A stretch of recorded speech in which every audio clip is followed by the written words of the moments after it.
Ladies and gentlemen, boys and girls, Dying Time is here. That's right, we're talking about The New Kids, a movie you might not have ever heard of before, on Kill by Kill. Well, greetings and salutations, Internet. It's your old pal, Patrick Hamilton, coming to you once again from Santa's playground in Florida somewhere. This is the Kill by Kill podcast, where we are dedicated to celebrating the least discussed component of any horror film, the characters.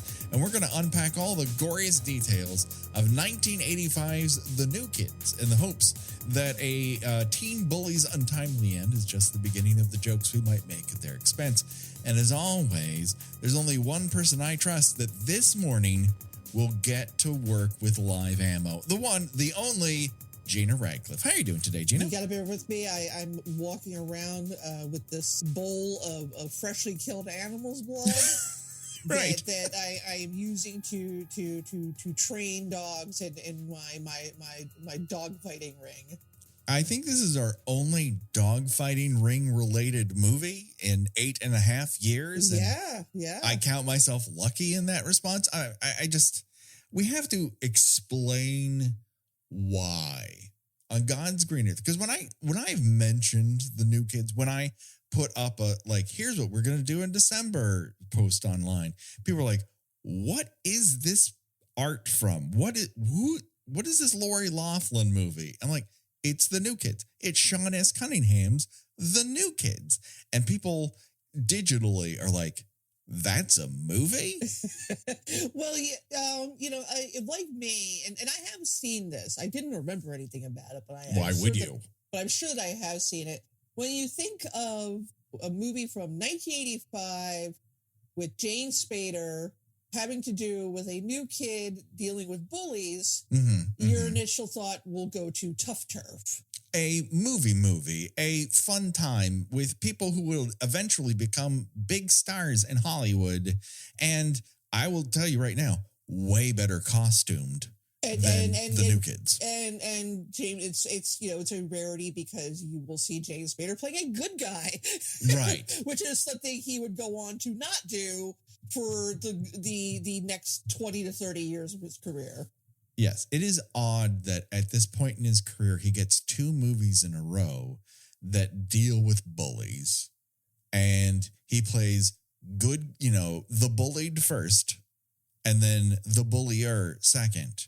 And the bullier is his worst performance. Yeah, he's got these crazy Bond villain bleached eyebrows. He cannot wait to create an earthquake to sink Silicon Valley into the ground so that he can take over the computer chip market. They are doing most of the heavy lifting in this movie in trying to make him look and act sinister. And I will say, for the record, almost no one in the movie looks like they have been doing heavy lifting. It is a slight cast for the most part. Yeah. Usually, in the past few years, we've attempted at the very least to make sure that on a Friday the 13th, because we started as a Friday the 13th podcast, that we have some kind of Friday the 13th thing going on. And last time, we did this whole poster draft that, did very, very well. And I think it was a really fun time. And I think people enjoyed themselves listening to it by all accounts. And I was struggling to come up with what to do for the second Friday the 13th of 2024. And I finally broke down, well, we haven't covered another Sean S. Cunningham movie. And the reason many people have not heard of this film is because no one should want to. Sean S. Cunningham kinda sucks. Yeah, this is the phrase that Patrick and I continued using in our online discussion about this is, it is barely a movie. Like legally, it qualifies as a movie. It's a little over 90 minutes long. It is shot on a screen. There are human beings who presumably were paid. It was recorded at 24 frames per second to give the illusion of movement. All your basic film needs. It probably saw some minor theatrical release. Yeah. But if you did see this, in the age, you probably saw it on cable, because this is one of those movies that were picked up for $20 in a carton of Marlboros by Right. This is part of a package that Columbia Pictures had that said, please display this anywhere. Pay us nothing. We just need it to be out there. It is basically like, y'all like seeing teenagers beat the shit out of each other? Well, here you go. And that is the thing about this that I find almost the most egregious, is that in a gold, and I will give you, I went off in doing notes for this because the plot is almost non-fucking existent. Like, when I watched this movie and took notes on it, I had like a paragraph or two. And I'm like, Jesus Christ, what the fuck are we going to talk about? And I'm like, the ideas behind the making of this movie and how it misses are way more important than the movie it actually is. And then we'll get to the characters who die and talk about them in the order in which they did die. And we'll have some fun with that. But first, we got to have some fucking vegetables when it comes to this complete nothing burger of a motion picture. Okay. So, the first iteration of The New Kids was penned by Southern novelist Terry Crews, who's not nobody. Terry Crews is a real somebody, and he hated the finished product so much he demanded his name be taken off the credits, Gina. Didn't he want to do an Alan Smithy? A Smithy, I was thinking that is reserved for directors, unfortunately. Oh, so okay. He's just like, listen, I got the money and everything, but I don't want my name associated with this end product. And so the two screenwriters who are credited actually end up having very different ideas of what they want this movie to be.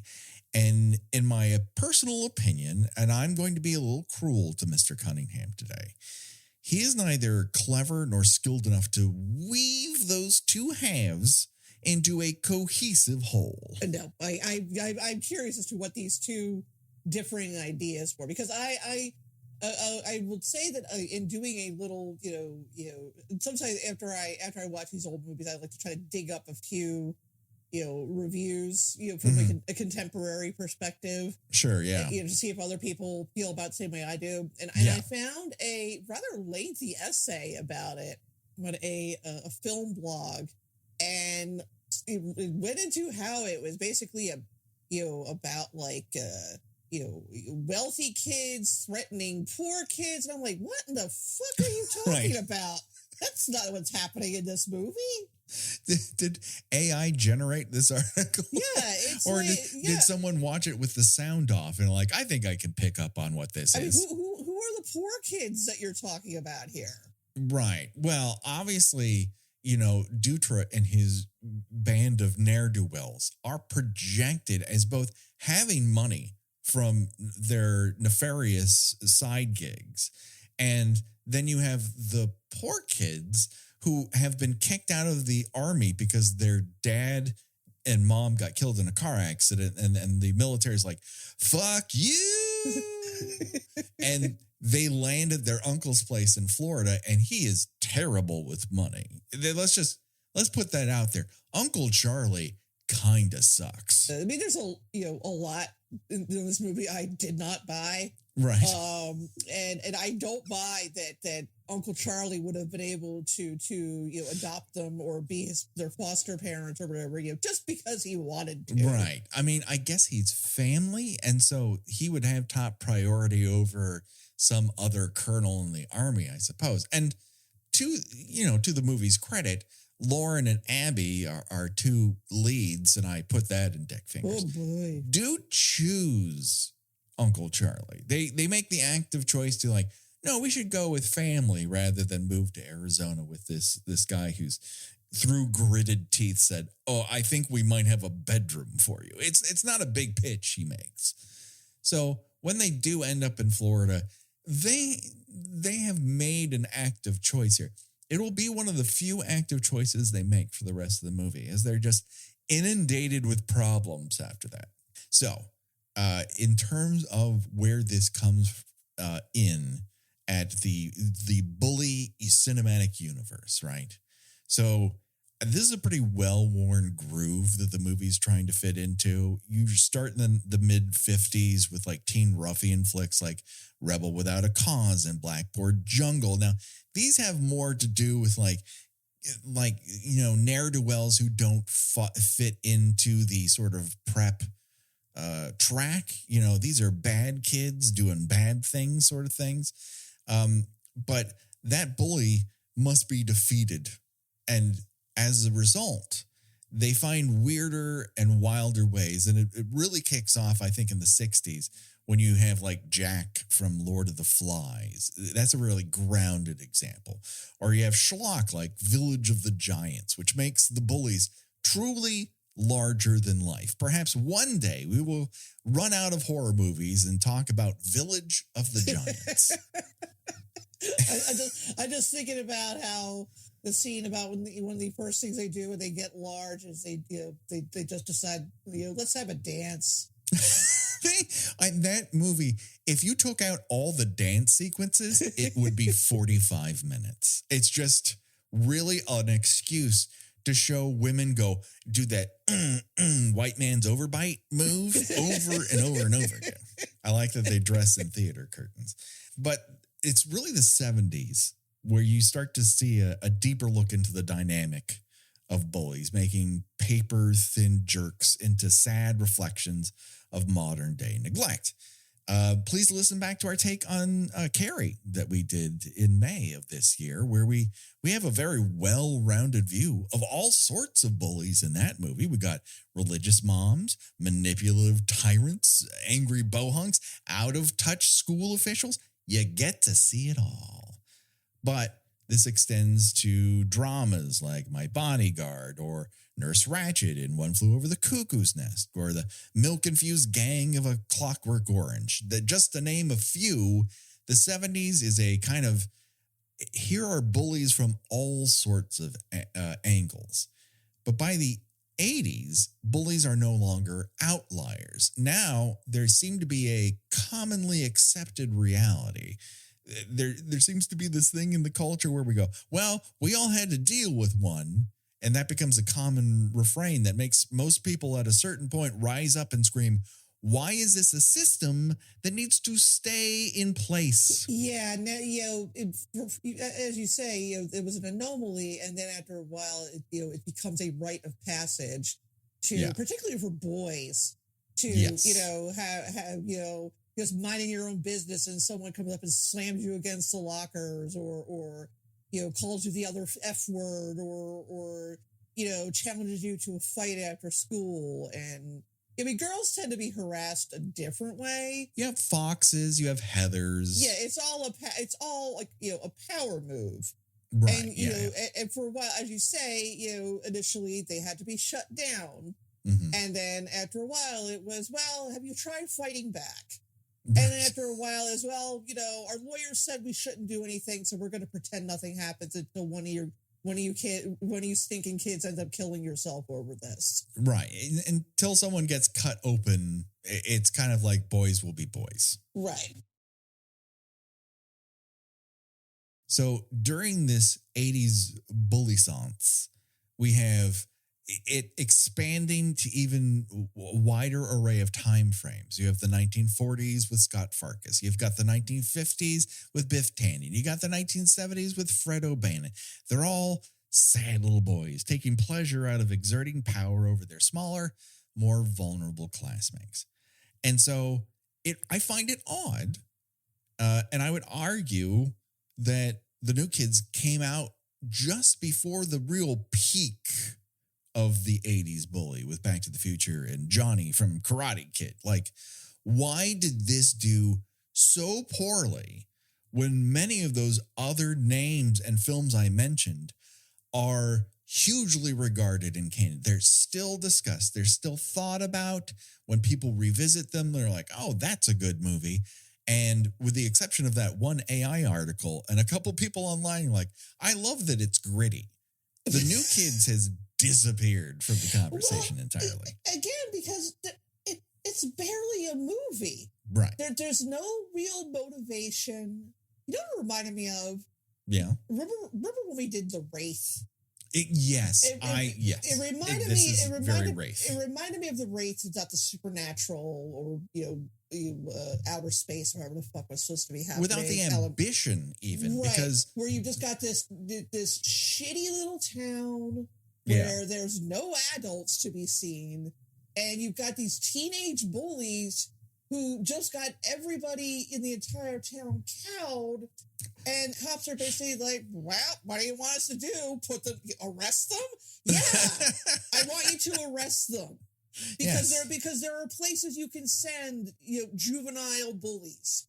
Right. I mean, I don't endorse incarceration, but it is, if you are dealing with bullies that are bodily threatening rape and death on other people, you can do something about that, officer. And these doofuses have a very long history of fucking with people in this school. They have a well-earned reputation.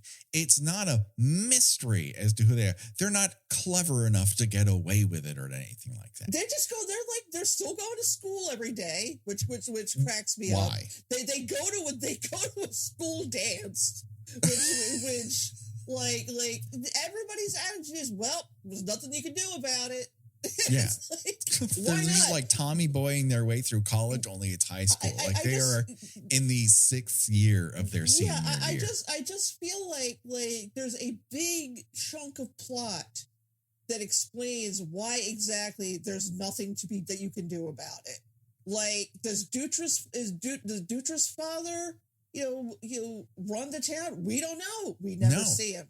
We never see him. When the scene in which Lauren breaks into his house, he appears to have no parents. No, he lives in a child's bedroom on the 2nd floor, but no one else lives there. Like, there's no evidence that anybody in his gang have parents. Yeah. Like there's no explanation as to why, the 2 teachers in this entire school and, the 2 cops on the town police force, can do little more but kind of glower at them.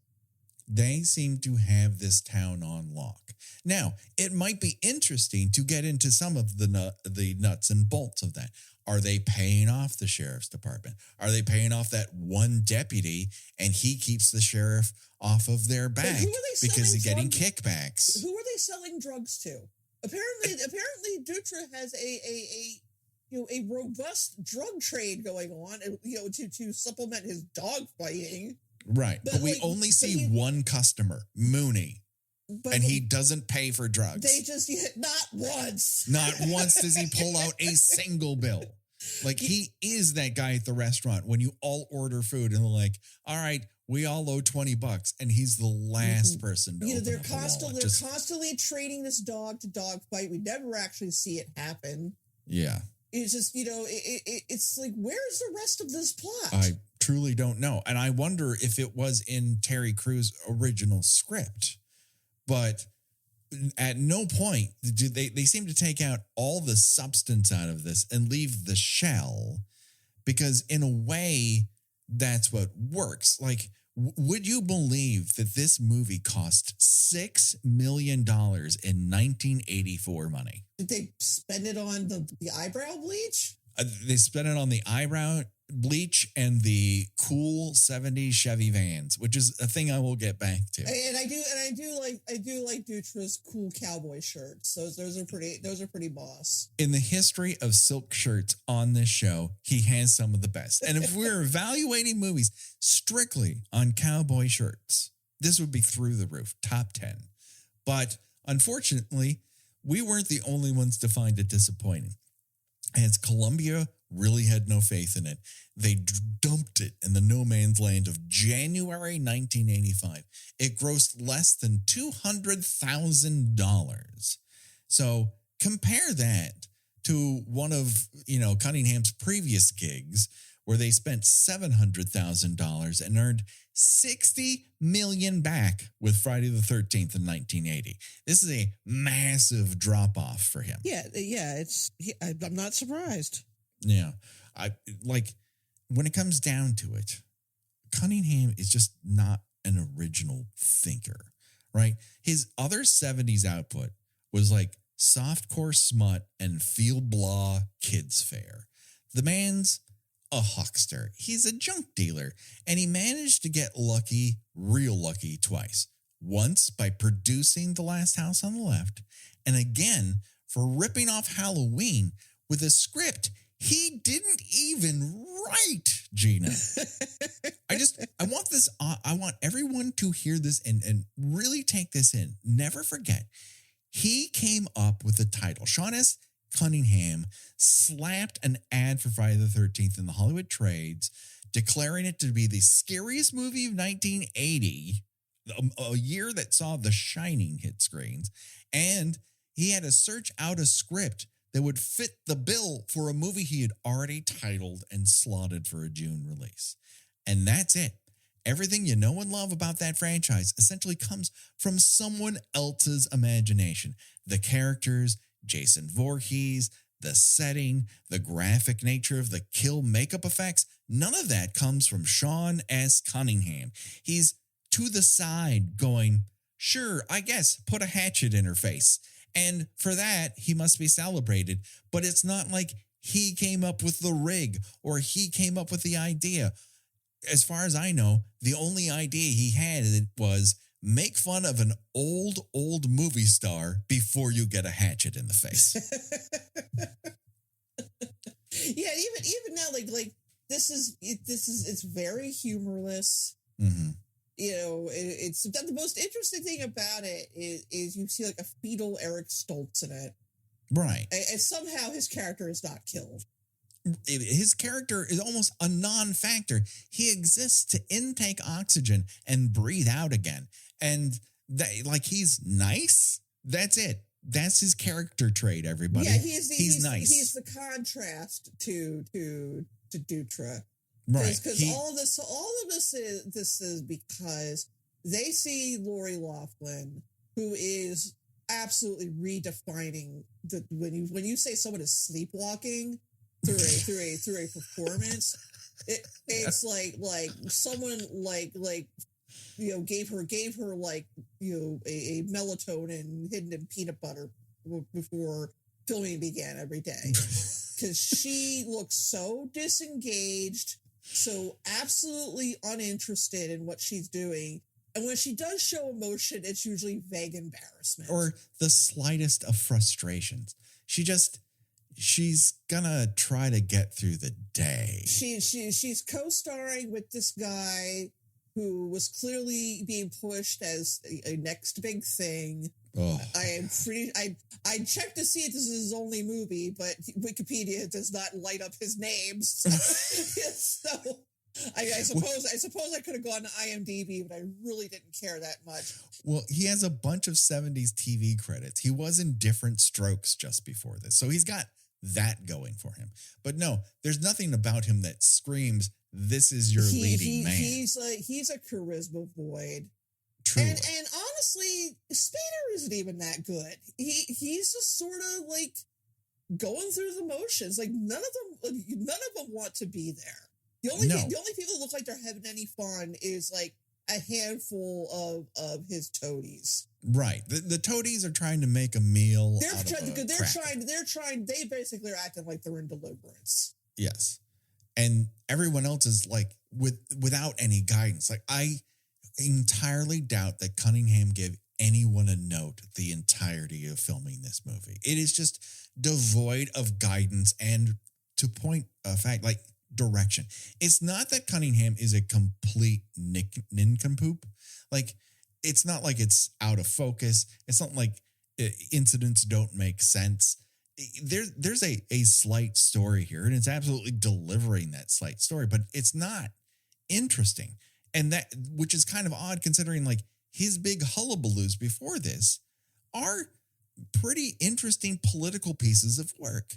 Last House is like the white flight suburbs finally having been forced to deal with violence that they've fled from, paying them a house call, whether it's like they're leaving urban decay or blood spilt in Vietnam. Friday the 13th, meanwhile, can absolutely be viewed as an older generation who's so pissed off that some kids die and others live that they're like, I'm going to put a hatchet into your face. I'm going to shove an arrow through the back of your neck. That's how pissed off I am. And you can absolutely read that from the time as people's general disbelief at disposal of young people in the Korean and Vietnam conflicts. So the New Kids makes a very bold move here and reverses all of this. What if the real victims were the children of the military-industrial complex who were immediately kicked out of the Army's care after their Medal of Honor winning father and mother are killed in a car accident? What about the kids who were raised all their lives to defend themselves when bullies come around? What about them, Gina? I mean, sure. Not a question that's kept me up at night, but... No, it isn't. And it's not to say that this setup couldn't garner interesting results. It's that Cunningham and company refused to deliver anything approximating interesting results. Well, like I said, you've got, they're trying to do a little deliverance. And they're definitely leaning into Last House. Because if you swapped out Dutra for Krug, you can start to see what's really happening. A little bit.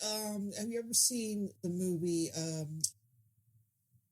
with Dustin Hoffman, him and his wife? Oh, Straw Dogs. Straw Dogs, yes, thank you. It's a little bit that, except instead of a husband and wife, it's a brother and sister. Right. It's definitely, everyone has seen these much more influential movies, but they can't recreate them. But this I have a Blu-ray of, Gina.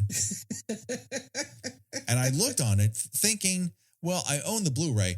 Surely there will be some special features on here that I can look at that will explain something of the backstory of the making of this motion picture. No. You know what the special feature is on this disc? Closed captions. You don't even get the original trailer? No. If you look for New Kids original trailer on YouTube, you will get this with a different title attached to it. So yeah, like I could tell you the plot, but there isn't one. Right. Lori Laughlin's character, I've already forgotten her name. Abby shows up on the first day of school. And this bully and his gang immediately make a beeline for her and decide that they're going to make a bet over who gets in her pants the fastest, and proceeds to all take an attempt to ask her out in the most clumsiest, disgusting ways possible. I mean, at least Dutra, makes a stab at being charming. And well, he tries to impress her with things that he has. He has access to $100 bill.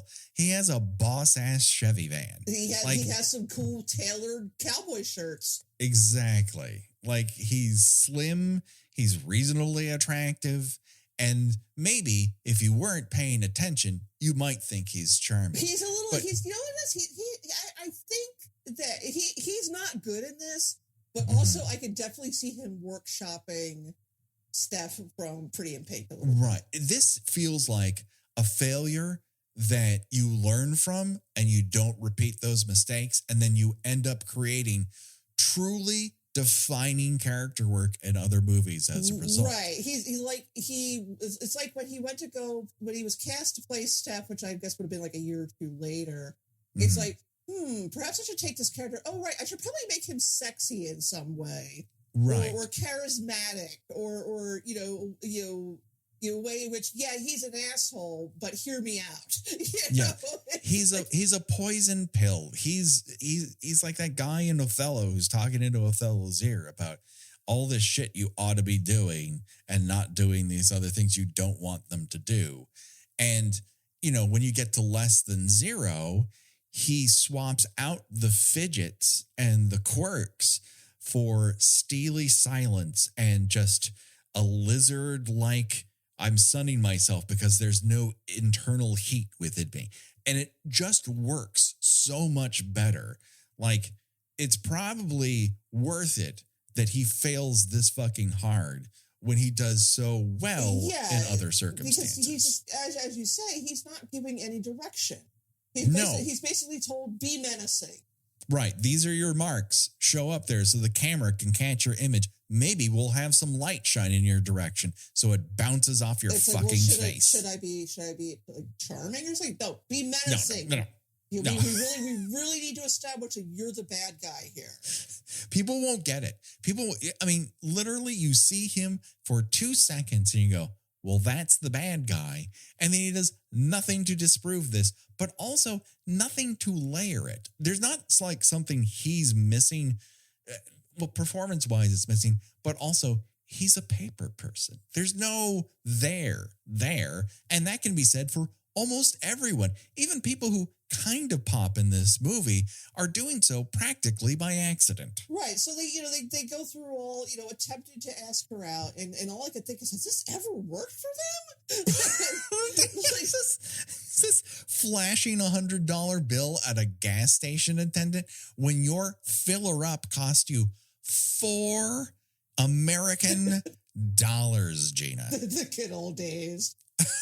Jesus. I heard that that's how much it's going to cost to fill your gas tank now that Trump's been elected again. Oh, sure, because he has access to all the reserves of oil and gas that we all have. And we're going to be able to get eggs for a dozen for a penny. Right, with tariffs, because that will help all of us. But it's like when they are clumsy, they're gross. And it's like, okay, are you trying to win this contest? Right. And the other thing that I just find truly bizarre is that the movie feels like it's a period piece. Like there was supposed to be a card at some point that said 1979 because the dad, solved this hostage crisis in a plane. And you're like, okay, that's a thing that happened. Not in 1985. Plane crises were over at that point. We're not continuing to have tons of plane crises. And so there's nothing in the movie that reeks 1985. All the cars are old. All the fashion is old.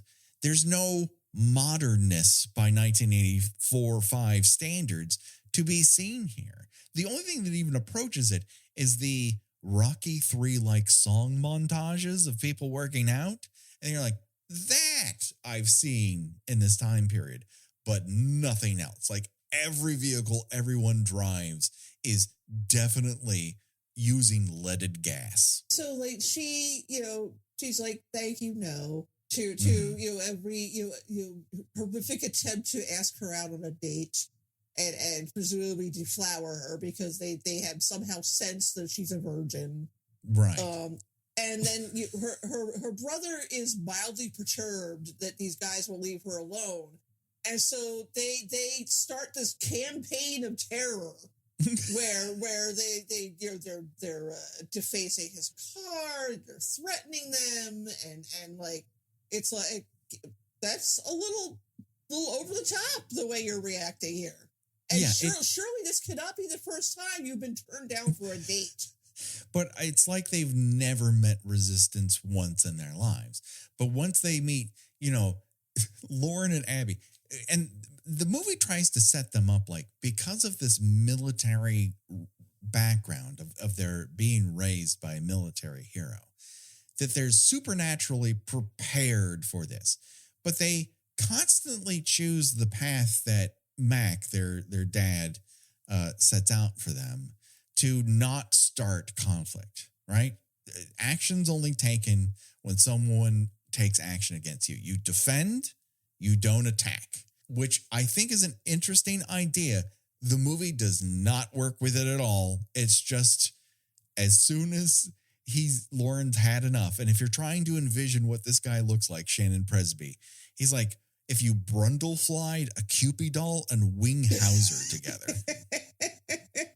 Yeah, I think at the point where he breaks into Dutra's house and ties up and threatens a semi-nude Dutra with a knife. It's like, the only time I think this movie has real heat. It's like, okay, you have officially escalated this situation. And as you noted when we had a brief text about the movie, Dutra's bedroom is up there. Like, you love a teen's bedroom on this show. We love how teen bedrooms are decorated in horror movies. There's usually something that is completely fucking off. And I was kind of struggling. The wallpaper's a little loud. And then I saw it. And then you sent me a picture of it. And we will post it to the Facebook group and other places. But when you see that 8x10, it honestly looks like the picture that was submitted for this movie. Yes, like it's somebody taking a picture of like a costume design or something. It's like a proof of concept that James Spader can work a silk shirt. And so he's legs crossed, arms folded in the middle of some weird field. And then above that picture is a battle stage. And this is all mounted on what appears to be like cowhide or something like that. It's like some sort of animal pelt. And then this axe, and then a portrait of himself. Like, no girls or anything, which I thought, made this, I don't think it was intentional, right. but I think it added an interesting element to this whole scene. Yes. Because when I say he is sleeping in the tiniest pair of underwear I've ever seen in my life. No one in this movie sleeps in anything other than their underwear. Old people wear pajamas. These people have to be in the tiniest skivs so that you can really see what kind of hinder Lauren is working with. And here's a preview. Not much. At least James Spader's bikini underwear displays some talent, let's say. Yeah, but he's pretty scrawny. Absolutely. Like, and again, I don't buy any of these people as like these fearsome fighters that you absolutely don't want to have to go up against. Yeah. It just does not reek of these people are trouble. Yeah, don't cross these guys. Oh my God, that bedroom is so fucking dire, Gina. I'm actually watching the scene right now, and there's this sign in the background that says no sleeping in the lobby. That's it. That's art direction when it comes to the new kids. Such a sleazebag that you would expect his room to be like just wall to wall nudie pictures, but it's not. No, like, where are the jiggle posters? Where's Farrah Fawcett? Where's anything that communicates any of his lascivious nature? The guy has a sewing machine in his bedroom. Is he making those shirts? Why does he have that thing that says Sunday service in his closet? Did he steal it from a church? Well, that's a fucking backstory, but it's more backstory than we ever fucking get. Yeah, I mean, it's all, you have to make, everything must be assumed. I mean, I was encouraged by the fact that he had a calculator in his shoebox of drugs. Like, at least there's some accounting being done. He's not going to rip you off. He's a businessman. When you're buying cocaine from a 17-year-old. Strictly biz. You're absolutely right. It is a fucking animal pelt, Gina. Just want everyone to know you're absolutely right here. That is a fucking cowhide or some shit. Make sure you get you get the screenshot because you got the Blu-ray, whereas I just took a picture of my television. So. Oh my God. We mentioned her earlier, but it should be noted that Abby is played by convicted criminal Lori Loughlin.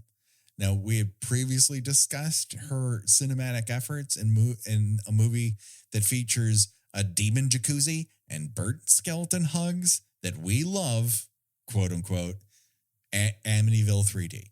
And she barely fucking exists in this movie.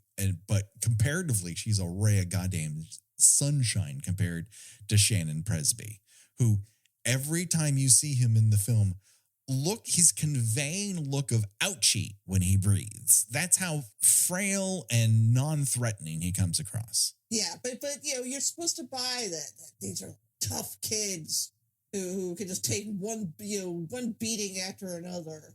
Yes, that's because they've been trained by Colonel Mac McWilliams. Why is his nickname Mac if his last name is McWilliams? I don't know. Why do his children call him Mac? That is another thing that I find. I suppose this is some sort of military thing. I don't particularly know why, but he's played by the only person who knows how to instantly portray character no matter where he shows up in a movie, Tom fucking Atkins. If you ever wanted to see the most physically active Tom Atkins will ever be on screen, watch him jog in the first 5 minutes of this film. He's not going to last long. He instantly disappears. Right after he sexualizes his daughter with the whole hot little bod comment with her in bed, which feels more like Tom Atkins speaking to Lori Loughlin than his daughter. Yeah, you don't get attached to him. He is gone within the first 10 minutes. Yes, he disappears almost instantly in the most... How are we... they can't even show the fucking car accident. They have $6 million and they can't pull that off. Even though he gets an and credit at the beginning. But yeah, right after he receives the Medal of Honor for personally stopping an air hijacking, he dies in a car accident. And the Army's like flicking them out of the system immediately. And they end up at Uncle Charlie's Santa Playland in Florida. And that's their day-night job when they're not at school getting the shit bullied out of themselves. Another real criminal in this movie is Lalo Schifrin, who wrote the music for this and I think actively ruins whatever possible tension might be occurring on screen. One thing is for sure, he listened to a lot of yacht rock and then made it marina rock and then put it in a film 3 years too fucking late.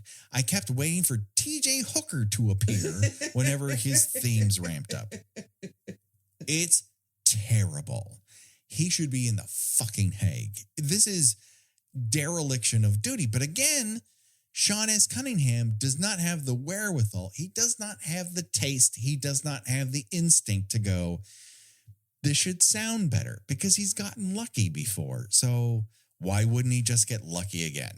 Yeah, well, that's the thing. I mean, is this a thriller? Is this a horror movie? I am unsure. Right. This is what we were talking about right at the top, where there are two different versions of this movie kind of actively being filmed at the same time, sort of Frankenstein together, and they're not really sure what it should be. So, Santa's Funland, which is the opposite of fun, is the traveling carnival and the fun houses, like islands of adventure compared to this fucking place.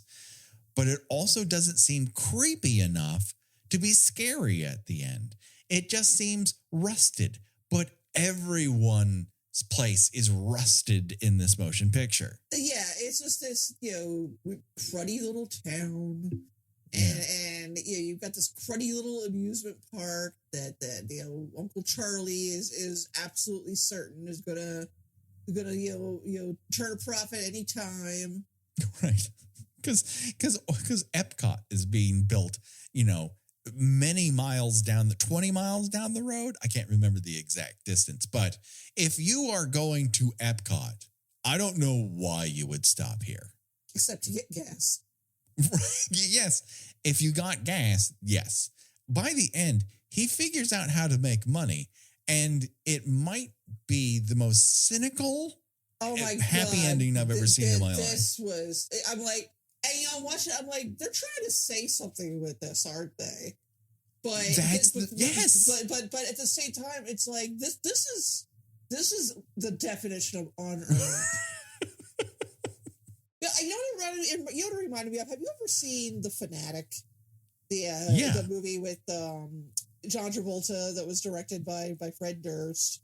Yes, I unfortunately suffered through the fanatic. So in the end, if you recall, he does. John Travolta is a titular fanatic, and he kidnaps his favorite actor, who I think is Devon Sawa, and he does survive, but he's missing a couple fingers and an eye because Devon Sawa attacks him and escapes. So John Travolta's character is a street performer and doesn't do very well because his character is very dumb and stupid and he's bad at it. But he is walking down Hollywood Boulevard, just pouring blood from his gouged out eye and his, I can't remember if they're bitten off or shot off, but his missing fingers.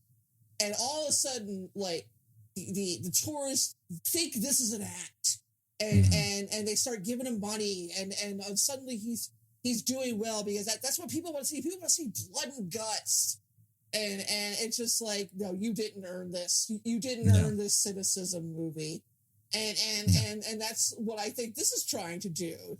It's trying to say, don't you see? People love this shit. People love when other people die horribly. And it's like, are you trying to say something about the movie that made you successful, Sean Cunningham? Right.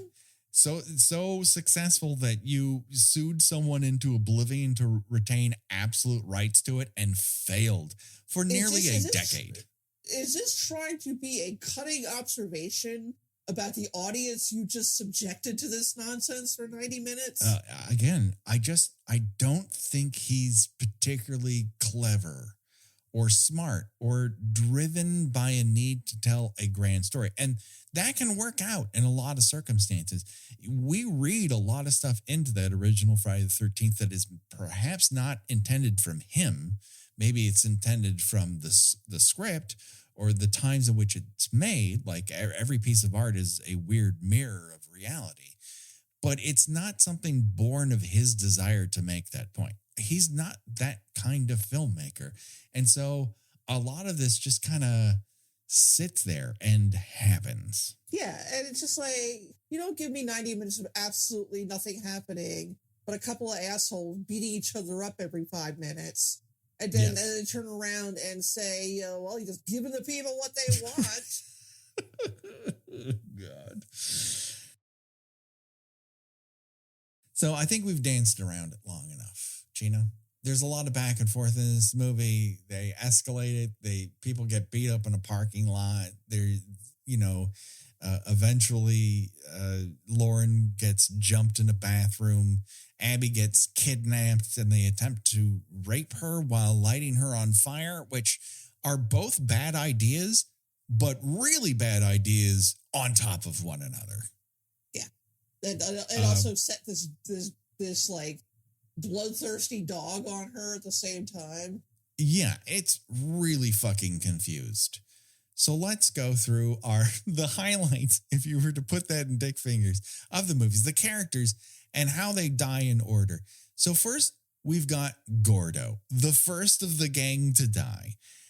Gordo looks like what would happen if you took comedic actor Caleb Herron and made him go feral.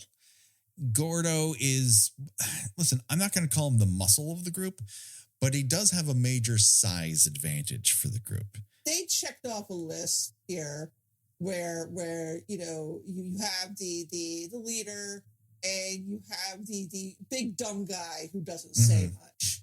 You know, he's sort of like, he's the Moochie of the group. He's like Moochie from Christine. But they have someone who's named Mooney, oddly enough, who's not the Moochie of the group. And then you've got, two interchangeable dudes who, are basically do little else but laugh. We're not done with Gordo yet, Gina. I've got more jokes.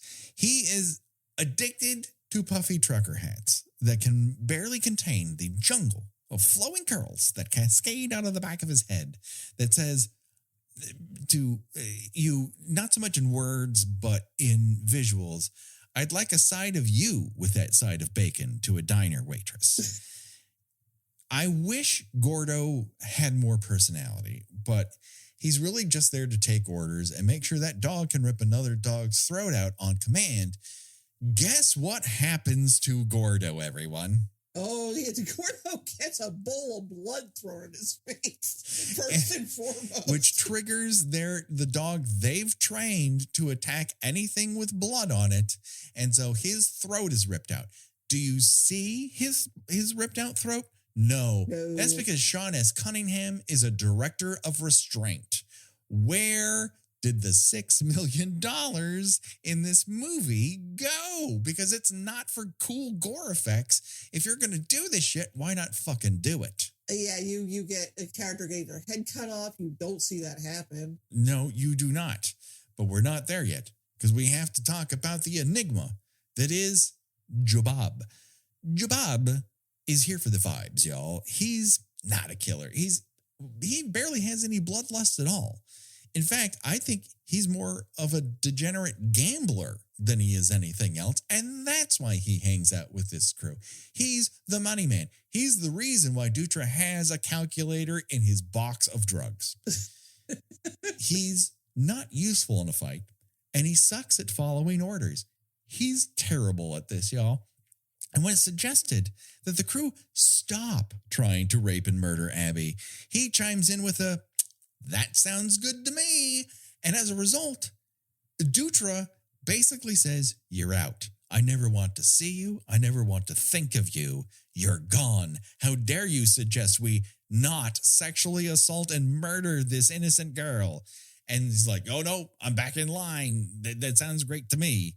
As a result, he may be the smartest person in this crew who also has the least amount of power. I was going to say, but that's not saying much. No. I'm assuming that Jobab is kind of the connect when it comes to the various schemes that this group has. Like, yeah, well, I think it's also appears to be his property initially that they're training his dog on because he's got this little. That brother. turns out to be Gideon's because that's Gideon's little brother at the end. Oh, okay. But he's the one who's like, there's a dog fight happening. So I think he's the person who like gets the information, who's the front for the group. He's not the brains of the operation. He's a facilitator, but he does not have any other use. And so when he's like, perhaps we should cool it with like maiming people and trying to light them on fire, the rest Dutra's like, that's what I live for, motherfucker. It's like, do you? Because it feels like you don't know what you're doing here. I don't know that he knows what he's doing either. Also, this is a classic. What you like to do, what you like to call, plan, blank space dollar sign equals dollar sign. Yes. Like, okay, like, do you have what is going to happen after you rape and presumably murder this young woman that everybody in town knows you've been harassing for weeks? Right. There are so many fucking witnesses to you attempting to rape and murder her on school property that when it happens off, you're the first place they're going to fucking look, you idiot. But listen, none of them are particularly well-honed mental machines. Speaking of which, how does Jobab? I think Jobab is simply shot in the gut with a fucking shotgun. Yes. So then we got Mooney. Mooney is our classic toady. In fact, I would say he's a toady prime. Really, he is cannon fodder. Like of all the dumbasses, his ass is dumbest. He nearly shoots half the gang during the final sequence in which they're hunting down Lauren and Abby. And I get it from a strategy standpoint. Mooney is not someone you trust with hunting people on the ground. Better to keep him in a crow's nest and sacrifice him as necessary. But he's so high on whatever drug cocktail he's mixed that honestly, I think he would have been better suited in a movie that you mentioned earlier, The Wraith. Yes. He would be better off drinking airplane coolant and trying to catch an outer space car. Mooney was born to die, and he does. When Lauren crawls up a giant Ferris wheel and locks Mooney's car in place so that when it starts, it just tips him over and he falls on his empty head. I love how he's like all twisted up like a Bugs Bunny cartoon. Like he falls from maybe 15 feet. I'm not saying that's nothing. I'm not saying you can't die, but he falls on grass, not head first. And like somehow like his arm is like around his neck the wrong way. This asshole is so dumb he can't fall right. And so he dies instantly on grass from a height which he should probably bounce. Like he should have broken arms. He might even have a cracked skull. But dead? Something tells me that light was not burning brightly to begin with. No. Okay. So now we're getting interesting here because now we're getting to Gideon. Gideon has a lethal combination of high aspiration and low IQ. In my estimation, and this is remarkable, he might be the dullest knife in this particular drawer. That is saying a lot. That is really saying a lot, but that doesn't mean you can't shank somebody with a dull knife. My suggestion for Gideon is stop chasing the ladies and start seducing Dutra. If these two were occupied with each other, as they should be, there'd be a lot more getting done with their days. You know what I mean? Oh, yeah, absolutely. That energy needs to be redirected into a closed circuit that includes blue bikini underwear and a certain cowhide on the wall, you know? But they're both trapped in heteronormative prisons, and they're saving their raciest undies for the privacy of their bedroom instead of stuffing them in each other's mouths. Gideon thrives in a power vacuum, but Dutra has all the power, so he's not thriving at all. He's just not equipped with very much. He's kind of the dirtbag version of a Blue Flame special, all thrust and no purpose.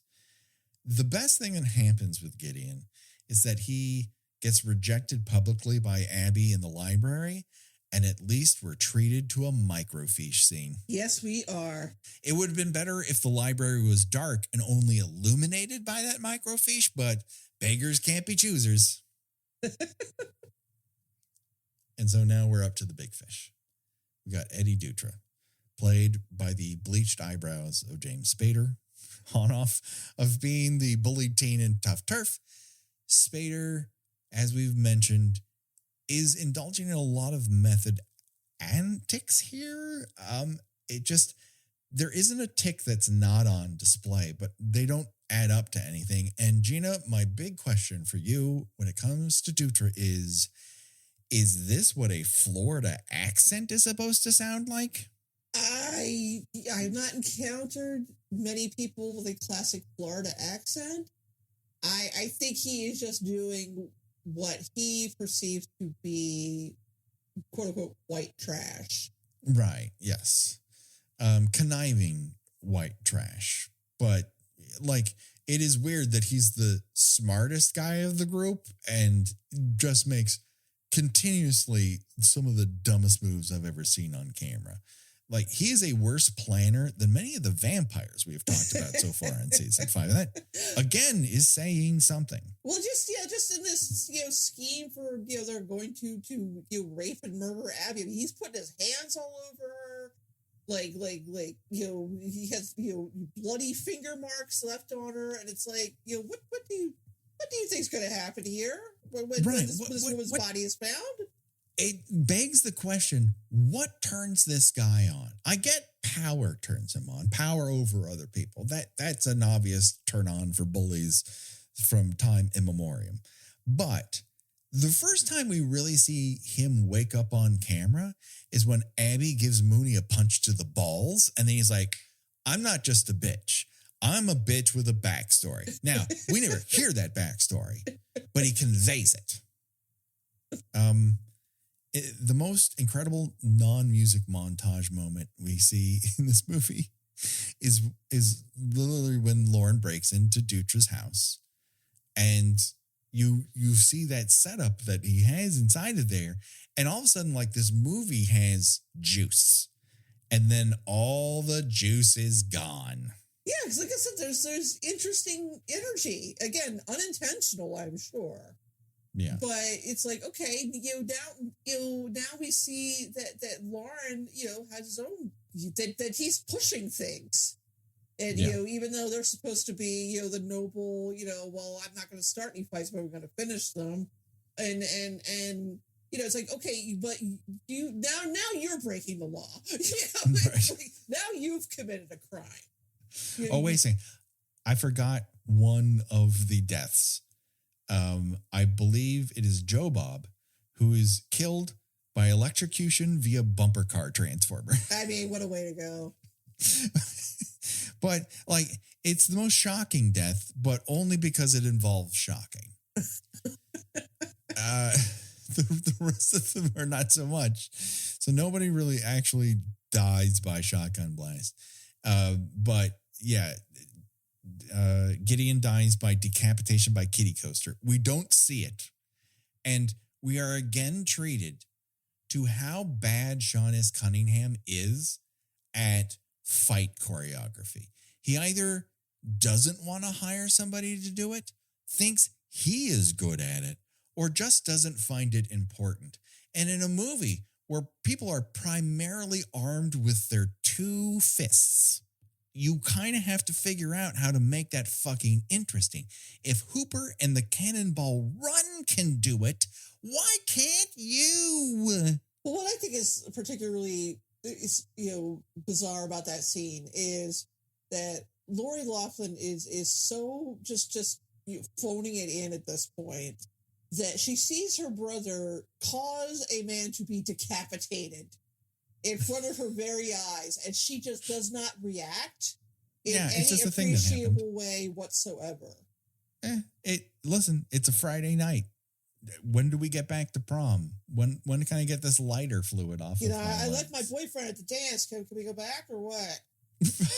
We done here? He dressed in his best polo. We're going to dance to this incomprehensible pop song that I scrambled to find out what this is, and no one wants to report its existence. Here's the grand total of notes that I took while actually watching the movie, Gina.